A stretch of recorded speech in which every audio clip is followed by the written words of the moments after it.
सिंधु घाटी सभ्यता के महत्वपूर्ण क्वेश्चन को हम सॉल्व करेंगे, जो कि टॉप 15 क्वेश्चन है। इनको बार बार एग्जाम में पूछा जाता है और हाल ही के एग्जाम में railway NTPC group D exam में इनको पूछा गया है। तो चलिए हम बिना किसी देरी के वीडियो को शुरू करते हैं। सिंधु घाटी के सभ्यता के जो प्रश्न है इनको बार बार एग्जाम में रिपीट किया जाता है, तो रिपीट होने वाले क्वेश्चन को इस वीडियो में हम सॉल्व करेंगे। तो वीडियो को आपको अंत तक जरूर देखनी है। टॉप 15 क्वेश्चन है सिंधु घाटी सभ्यता से रिलेटेड। ऐसे ही क्वेश्चन आने वाले एग्जाम में भी आपको देखने को मिलेंगे। तो चलिए हम बिना किसी देरी के वीडियो को शुरू करते हैं।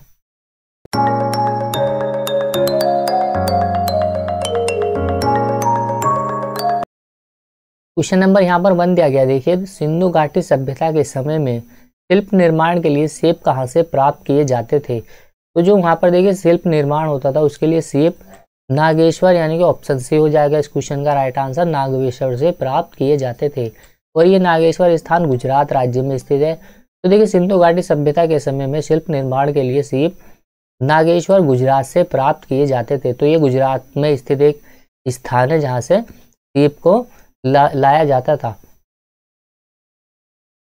क्वेश्चन नंबर 2 देखिए, सिंधु घाटी सभ्यता का निम्न में से कौन सा स्थल पंजाब प्रांत में स्थित है। तो देखिए, इनमें से 4 ऑप्शन दिए गए, कौन सा ऐसा स्थल है जो कि पंजाब प्रांत में स्थित है। तो आंसर हो जाएगा हमारा ऑप्शन डी, रोपड़।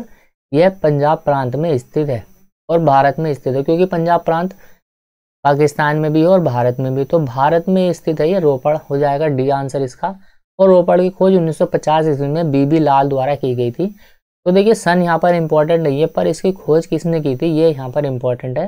तो बीबी लाल, आपको ध्यान रखना है कि जो रोपड़ की खोज की गई थी वो बीबी लाल के द्वारा की गई थी। और यह सतलज नदी के तट पर स्थित है, नदी भी यहाँ पर इंपॉर्टेंट है। तो रोपड़ देखिए सतलज नदी के तट पर स्थित है और यहाँ पर पालतू कुत्ता दफनाने के अवशेष भी मिले हैं। तो पालतू कुत्ता दफनाने के जो अवशेष मिले हैं वो रोपड़ से ही यहाँ पर प्राप्त किए गए हैं। क्वेश्चन नंबर 3 है, देखिए मोहनजोदड़ो कहाँ पर स्थित है। तो मोहनजोदड़ो देखिए सिंध आंसर हो जाएगा हमारा ऑप्शन डी, सिंध में स्थित है। डी आंसर है हमारा। मोहनजोदड़ो कहाँ पर स्थित है, तो यह सिंध पाकिस्तान में स्थित है। तो देखिए, यह सिंध पाकिस्तान के लरकाना जिले में सिंधु नदी के तट पर स्थित है मोहनजोदड़ो। और इसकी खोज राखालदास बनर्जी के द्वारा सन 1922 ईस्वी में की गई थी। तो मोहनजोदड़ो की खोज किसने की थी, राखालदास बनर्जी के द्वारा की गई थी। ये भी यहाँ पर इंपॉर्टेंट है। क्वेश्चन नंबर 4 देख लेते हैं हम। यहाँ पर देखिए, मोहनजोदड़ो शब्द का अर्थ क्या है। तो मोहनजोदड़ो शब्द का अर्थ क्या है, ये काफी सिंपल क्वेश्चन है, पर रिपीट एग्जाम में ये भी होता है कि बार बार इसको रिपीट किया जाता है। आंसर हो जाएगा इसका ऑप्शन बी, मृतकों का टीला। मोहनजोदड़ो शब्द का अर्थ हो जाएगा मृतकों का टीला। मोहनजोदड़ो यह दुनिया का सबसे पुराना नियोजित शहर है जो कि सिंधु नदी के दाएं तट पर स्थित है। तो सिंधु नदी के कौन से तट पर यह स्थित है, तो दाएं तट हो जाएगा इस क्वेश्चन का राइट आंसर। काफी अच्छा सवाल अगर बना तो यहाँ तट से रिलेटेड सवाल पूछा जा सकता है। तो ये सिंधु नदी के दाएं तट पर स्थित है। क्वेश्चन नंबर 5 है, भारत में पाषाणकालीन शिला चित्रकारी कहाँ पाई जाती है। तो देखिए, भीमबेटका हो जाएगा इस क्वेश्चन का right answer, option B. Bhimbetka में पाषाणकालीन चित्रकारी यहाँ पर पाई जाती है। और ये जो भीमबेटका की गुफाएं है ये मध्य प्रदेश के रायसेना जिले में स्थित है। तो मध्य प्रदेश में यह स्थान स्थित है। क्वेश्चन नंबर 6 है, देखिए धोलावीरा किस राज्य में स्थित है। धोलावीरा यह सिंधु घाटी सभ्यता का एक स्थल है जो कि गुजरात राज्य में है स्थित है। ऑप्शन सी हो जाएगा इस क्वेश्चन का राइट आंसर। धोलावीरा गुजरात राज्य में स्थित है। धोलावीरा की खोज सन 1968 ईस्वी में जगपति जोशी के द्वारा की गई थी। खोज किसने की थी, बहुत इंपॉर्टेंट है, ये आपको ध्यान रखना है कि जगपति जोशी के द्वारा इसकी खोज की गई थी। सन अगर आप याद रख ले तो और अच्छी बात है, बाकी इतना इंपॉर्टेंट नहीं है। बाकी नाम यहाँ पर पूछा जा सकता है कि इसकी खोज किसके द्वारा की गई थी। तो देखिए, जुलाई 2021 में इसको यूनेस्को की विश्व धरोहर स्थल की सूची में भी शामिल किया गया है। क्वेश्चन नंबर 7 है, देखिए यहाँ पर मोहनजोदड़ो में पाया गया विशाल स्नानागार एक विशाल था। तो देखिए, ये किस प्रकार का यहाँ पर इसका आकार था, इसकी शेप कैसी थी, ये यहाँ पर पूछा गया। वृत्ताकार टैंक है या फिर त्रिभुजाकार है या फिर आयताकार है तो बेलनाकार है। तो आंसर हो जाएगा हमारा इसका ऑप्शन सी।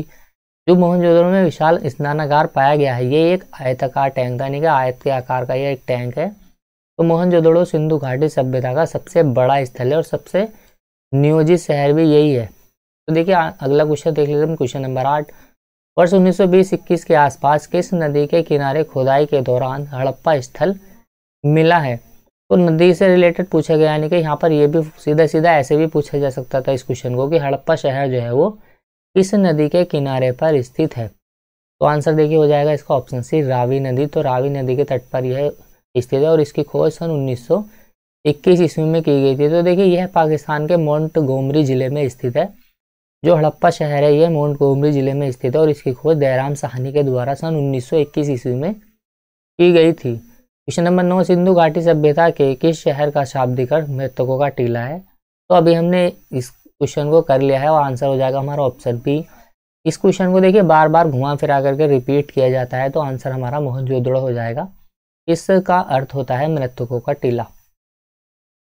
मोहनजोदड़ो का शाब्दिक अर्थ है मृतकों का टीला और इसकी खोज राखालदास बनर्जी के द्वारा सन 1922 ईस्वी में की गई थी।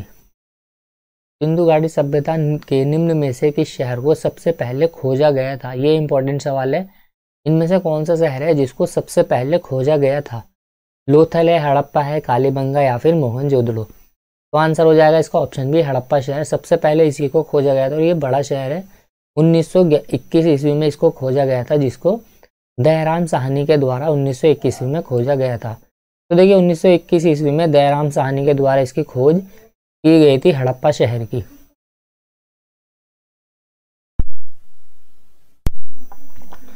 क्वेश्चन नंबर 11 देख लेते हैं। यहाँ पर देखिए पत्थर की बनी नृत्य करती हुई पुरुष की मूर्ति नटराज किस स्थान पर पाई गई थी। तो इंपॉर्टेंट क्वेश्चन है। देखिए यहाँ पर नृत्य करती हुई पुरुष की मूर्ति यहाँ से प्राप्त हुई है, जिसको नटराज के नाम से भी जानते हैं हम।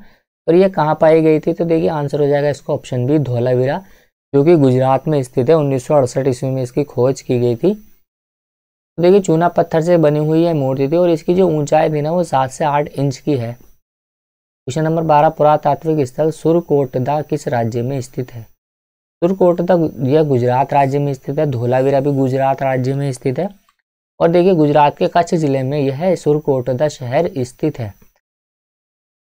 क्वेश्चन नंबर 13 देखिए हड़प्पा सभ्यता 2500 BC 2500 बिफोर क्राइस्ट के आसपास विकास इसका हुआ था। आज देखिए उसे हम क्या नाम से जानते हैं, या आज हम उसे क्या कहते हैं। देखिए पाकिस्तान और अफगानिस्तान में यह स्थित है। पाकिस्तान पश्चिमी भारत है, पाकिस्तान और चीन है, या फिर अफगानिस्तान और पश्चिमी भारत है। तो आंसर हो जाएगा ऑप्शन बी। यह देखिए जो हड़प्पा सभ्यता है यह सिंधु घाटी की सभ्यता है। इसका जो वर्तमान में हिस्सा है वो ज़्यादातर पाकिस्तान और भारत के अंदर ही स्थित है। या तो ये पाकिस्तान के अंदर है या फिर भारत के अंदर ही स्थित है। तो पंजाब, जैसे कि हम देखते हैं कि पंजाब प्रांत पाकिस्तान में भी और भारत में भी, और ये क्या है इसका हिस्सा यहाँ पर पाकिस्तान और पश्चिमी भारत में फैला हुआ है। तो बी आंसर हो जाएगा इसका। अगला क्वेश्चन देख लेते हैं हम। देखिए सॉरी, क्वेश्चन नंबर 14, सिंधु घाटी सभ्यता की सबसे महत्वपूर्ण विशेषता क्या थी। तो देखिए इसकी जो सबसे बढ़िया विशेषता थी वो क्या थी। यहाँ पर ईंट के बने हुए भवन। तो यहाँ पर देखिए ईंटों के भवन पाए गए हैं और ये यहाँ की सबसे महत्वपूर्ण विशेषताओं में से एक थी। इंपॉर्टेंट सवाल है ये, काफ़ी बार इसको रिपीट किया गया है क्वेश्चन को। तो देखिए यह सभी नदी घाटी सभ्यताओं में प्रमुख थी। क्यों प्रमुख थी? क्योंकि यहाँ पर ईंटों से बने हुए भवन पाए गए हैं, जिनके दरवाजे जो है वो मुख्य सड़क की ओर ना खुल करके पीछे की ओर खुलते थे। और यहाँ की जो ईंटों का अनुपात हो जाता था, ईंट जो पाई जाती थी उसका अनुपात 4:2:1 में पाया जाता था। यानी कि 4 इसकी लंबाई है, 2 इसकी चौड़ाई है और 1 इसकी ऊंचाई रेशो में है पाई जाती थी। लास्ट क्वेश्चन है। देखिए सिंधु घाटी सभ्यता के लोग किसकी पूजा करते थे। यहाँ पर देखिए हनुमान, काली, अयप्पा या फिर पशुपति। तो देखिए आंसर हो जाएगा इसका ऑप्शन डी, पशुपति की पूजा यहाँ के लोग करते थे। तो देखिए पशुपति देवता की मूर्ति मोहनजोदड़ो से मिली थी। लिपि देखिए यहाँ की जो लिपि थी वो भाव चित्रात्मक थी, जिसको पढ़ा नहीं गया था। भाव चित्रात्मक यहाँ की लिपि थी और इसको दाएं से बाएं ओर लिखा जाता था। तो चलिए उम्मीद करता हूँ ये क्वेश्चन आपको पसंद आए होंगे। पसंद आए तो लाइक करें, शेयर करें, कमेंट करें। चैनल पर नए हो तो चैनल को प्लीज़ सपोर्ट करो, सब्सक्राइब कीजिए। तो मिलते हैं अगली वीडियो में, तब तक के लिए बाय।